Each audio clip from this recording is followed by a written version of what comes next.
பாதுகாப்பு தர வேண்டியது கவர்மெண்ட் கடமை. அந்த கடமையை நீங்க தவறிட்டீங்க. இன்னைக்கு அதிமுக திமுக விஜய் பார்ட்டிக்கு அதிகமா கூட்டம் வருதுன்னு தெரியல. அப்ப கவர்மெண்ட் இந்த ஸ்டண்ட் யார் உள்ள வந்தது? 1000 பேர் எக்ஸ்ட்ரா வந்து தள்ளுமுள்ளு பண்ணி கத்தி எடுத்து வெட்டி செருப்பு எடுத்து அடிச்சு செருப்பை நீங்க ரவுண்ட் பண்ணி விஷுவல் பண்றீங்களா? செருப்பு வந்து விழுதுட்டு அப்ப அவனை அடிச்சவன செருப்பு அடிச்சவன உங்களால விஷுவல் பண்ண முடியல. ஏன் அவனை தூக்கல?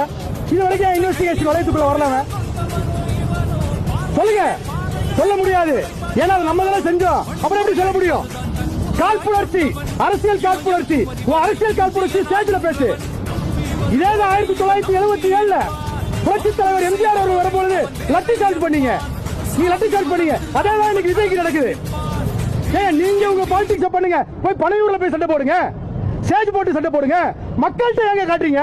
தமிழக மக்கள்கிட்ட எங்க காட்டுறீங்க? அந்த செந்தில் பாலாஜின்ற ஒரு முன்னாள் மந்திரி, அதாவது பாட்டில் ஒரு பேரை போட்டு ஹாஸ்பிட்டல்